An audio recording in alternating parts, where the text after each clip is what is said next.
on this issue, attack it legislatively where people are giving kids this stuff as opposed to taxing law-abiding citizens who are doing nothing to people like Linda and anyone else. They're just minding their own business, following the law. Anyway, let's talk about medical marijuana. Jason Nemes, a representative from here in the Louisville area, is on the line with us now. He's going to file a piece of legislation that would make medical marijuana possible. He's going to file it next week. We want to welcome him to the program. Jason, how are you? I'm very well. Thanks for having me. Let me start with this. You originally, when you were first elected to the State House back in 2016, you did not support medical marijuana. You were against it. What changed your mind? Well, I was against it. I've never used any illegal drug, including marijuana, in my life. So I was against it, but I took a meeting with some constituents in Crestwood. Really, my mind wasn't that open, but I thought it was my obligation to meet with constituents, so they want to meet with you. And I started telling them why I was against it, and one of the ladies leaned forward and said, Jason, hold on a second, let me tell you what it means for my daughter. And then they went around the table, there were about 8 of them, and they told me what it meant for them. And I thought to myself, these people aren't liars, they're not lawbreakers, they're just regular people. And so I thought, maybe there's something to this. So I started looking more into it, and I started reading a bunch of studies, calling doctors, and realized that I was just wrong. And when you're wrong, you should change your position, and I have on medical marijuana. I think it's good for Kentucky for a whole lot of reasons, and I'm fighting for it along with Diane St. Ange and some other members of the General Assembly. I think medical marijuana gets a bad name, I think, because of what's happened in some other states where, medical cannabis is really just an excuse for recreational cannabis. You can walk into some place and just, my elbow hurts. I got this note from my doctor or whatever, and you can find these dime a dozen doctors that'll just write the prescription or whatever and move you on. But we don't have to do it that way in Kentucky because you guys in the legislature will be in charge of setting the parameters. You can decide who gets to prescribe it, what they get to prescribe it for, who gets to grow it, who gets to sell it, and who gets to buy it.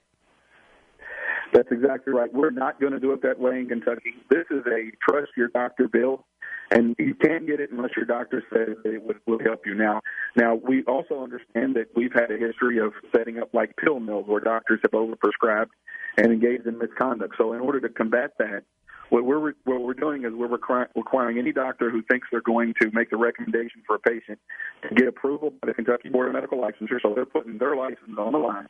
And anytime they make a recommendation, it goes into a CASPR-like system. And what CASPR does is when a doctor prescribes the opioids, for example, they put it into a system so law enforcement and the regulators can make sure that they're not misbehaving. And we're going to require that as well. We do not want to go toward recreational. The sponsors of this bill do not. And so, we're putting up a lot of barriers in place that make sure that this goes toward people who are sick and who need it, whose doctors say it will help them. But it's not going to go just to the guy on the street who wants to engage in recreational usage. I know a lot of people are for that, but the sponsors of this bill are not. Well, and you're just creating that distinct line because there's people like myself who are for both, but we don't want to make what is it, perfect the enemy of progress? You know what I mean? So in my world, right, where I say I want all of this, I don't. We don't want to let that stand in the way of helping people who actually need access to this. And I look at it from this standpoint.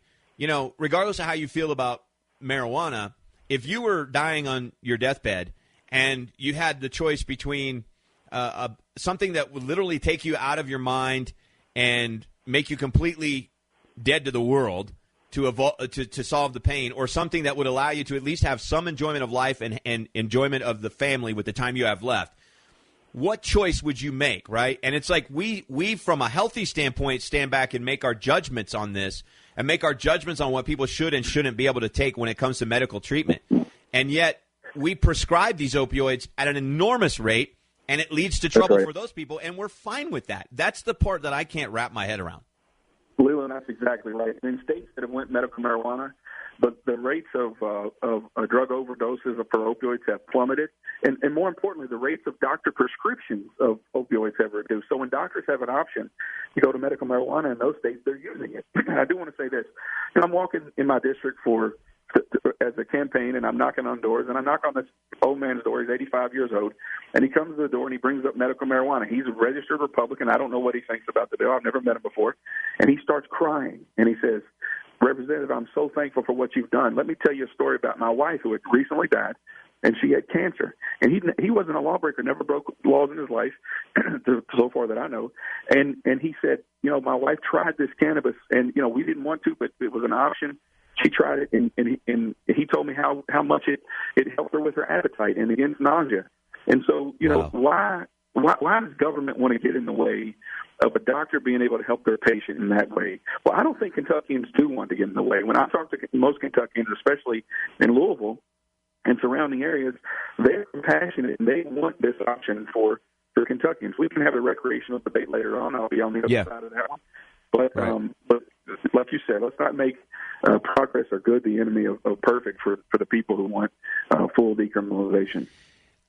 When you talk about setting up parameters for this, how will that work? Who can grow it under your bill? Who can sell it under your bill? And what can it be prescribed for under your bill? So the growers, it creates a new industry. So you have farmers that will grow it. You have processors who take the raw product and make it into the end product, like if it's a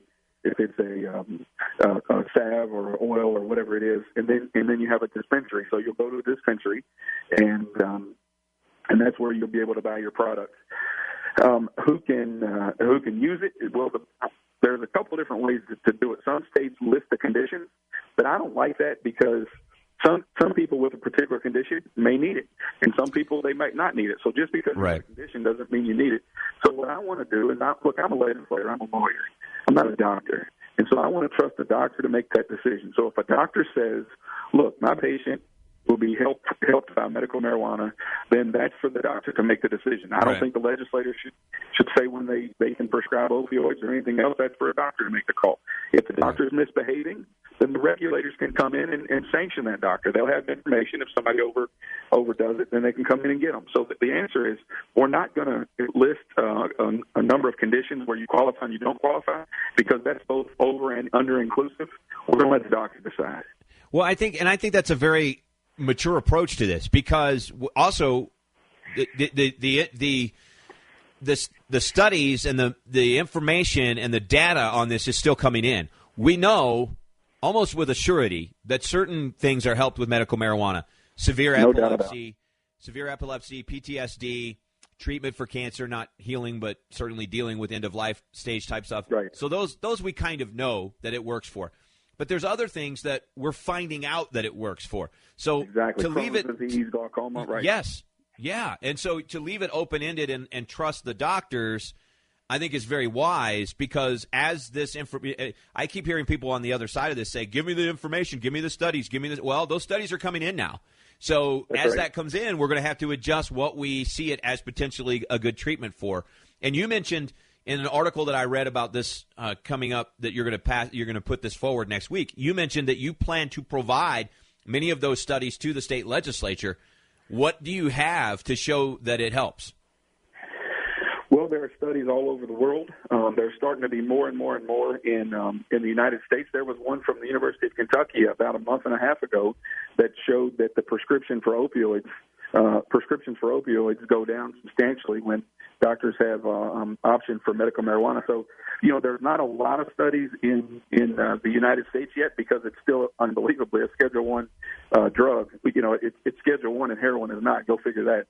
But the studies are starting to come in because, more than 30 states have it now. But other countries, Europe, Israel, have a whole lot of studies. But, and those are very important. But we also have a lot of clinical studies, where people say where it just helps people. And so we have hundreds of studies that I'll be giving to leadership in the House and the Senate, and some of them local. But the bottom line is, let's let the doctor decide, and if the doctor thinks it's helpful, then the doctor can recommend it to their patient, and if they don't, then they won't. We ought not be making those kinds of decisions here in Frankfurt I'm a lawyer, and that's for doctors to decide. So, that's what I'd say about that. There's a number of studies. They're coming in all the time, and they're all saying, they're all singing the same 8 bar when they're coming in, and it is that the access to medical marijuana is helpful. It's not going to be a panacea, but it's going to be another arrow in the doctor's quiver. Yeah. Well, I appreciate your willingness to have an open enough mind to talk to your constituents and see what they say. Because one of the things that really kind of stumps me about this is that for some years now, the polls show that the vast majority of Kentuckians are pro-medical marijuana, not necessarily recreational, but certainly pro-medical marijuana. And it has kind of flabbergasted me how the legislature has been slow to come along. But there's legislators like you who are willing to meet with their people and say, hey, wait, these aren't potheads. These aren't your stereotypical Cheech and Chong we're talking to in these meetings. These are people with real-life problems, real-life medical issues, and they just want some relief. So I commend you for that. Do you think there's, with you and Representative Dianne St. Onge, do you think there's enough bipartisan support that this might be the year Kentucky gets this? I'm hopeful. I'm confident in the House that if we get a vote, it will pass, and I think it'll pass with very strong majorities. The Democrats in the House are very supportive. Representative John Sims from Fleming County got us to this point. He filed the bill last year, and he's a principal co-sponsor from Diane and me. And Representative Mark Hart, who's a Republican, is also a principal co-sponsor. We're going to have a number of co-sponsors. They'll be bipartisan. If we get a vote, I want to be very clear about this. If we get a vote, it will pass with strong majorities. So the people who are listening need to call their representatives and need to call leadership and say, I support the bill and the St. Nemes bill, and let's get a vote. If you're not for it, that's fine. There's no problem with that. There's reasonable people who are against it, but let's make them register a no vote, and let's get this thing over to the Senate. Yeah. All right. Well, listen, do you think Senator Stivers, if it gets to the Senate, will allow it? He said he wanted to see the studies, but he also said maybe these people should drink a bourbon, which I thought was rather insensitive. Well, I think Senator Stivers is a very smart guy. I think he's going to want to follow his nose on where he thinks the science is, and I'm going to make sure that he understands where the science is, and I think he'll be on the right side when he needs to be there. Senator Stivers, I didn't like that remark either, but I've known him for a long time. Senator Stivers is a good man, and just like me, he was when I was against it. He's now against it, but I believe he'll change his position when confronted with the material that we'll provide to him. Well, I'm glad that your approach is not just to say it, but to also back it up with the information. Representative Jason Nemes, thanks so much for your time this morning. Thanks, Leland.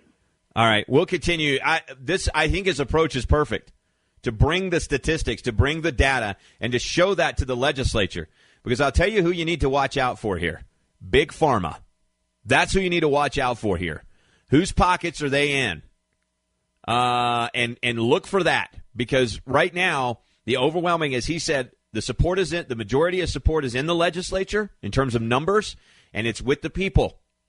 So if this doesn't get a vote, you got to start wondering what's going on and who's lobbying who. News Radio 840 WHAS. WHAS. I really like Representative Jason Nemes' approach to the medical marijuana issue. I'm truly actually ambivalent when it comes to recreational marijuana. I'm just for freedom. I don't have any desire to smoke it. I've never smoked it. I don't particularly think it's good for you. But what I think about that is, as pertains to you, is none of my business. You know what I mean? I mean, I can think whatever I want to think, but not here to judge you. But medical marijuana, there's just so much empirical evidence that is starting to mount that it does good. I think it started with the way that it treats epilepsy, and I don't really know how that works medically, scientifically. I just know that it does, and I've seen the reports. And then you have these sort of anecdotal stories like this Eric Crawford in eastern Kentucky who is confined to a wheelchair, has bad glaucoma, and it's staving off him going blind. Imagine yourself, sitting in a wheelchair. You have many physical challenges. And one of the things that you have that I can think, if I were in a wheelchair and I couldn't walk, one of the most precious gifts that I would have to me would be my ability to see. My ability to see my loved ones, to see beautiful things, to see beautiful places, that even if I couldn't walk and go farther into those places, I could at least see those places, right? So imagine what it would be like if we said to that guy, you know what? This is helping you be able to see, but we're going to take it away from you, and by the way, you're under arrest. Like, how do we arrive at that place? You know what I mean? His doctors can show empirically that when he is taking the medical marijuana, the pressure on his eyes is relieved. It prolongs his ability to see and enjoy his life. When we take away the medical marijuana, the pressure comes back, and it shortens the amount of time he has to be able to see and enjoy his family. That's empirical evidence. How could we deny that and say, no, take an opioid, damn it, or go to jail, right? I mean, that doesn't make any sense. And I really feel like a lot of you feel the same way as what I'm saying here. But getting the legislature across that hump, and I'm just telling you, watch out for Big Pharma. They're under attack. They need to keep their profits up. Any state that wants to do this, they're going to have a vested interest in saying, no, let's keep people on opioids instead. So just keep out for that. Hopefully this time there'll be momentum to get this through. All right, when we continue, it's Friday, so why not a little real or fake? Let's see if you can spot the fake news and get yourself a pie from our friends at Heisman Pink Box Bakery. That's coming up after your Citizens Union Bank Bloomberg Money Update on News Radio 840 WHAS. WHAS. And now it's time for the greatest game show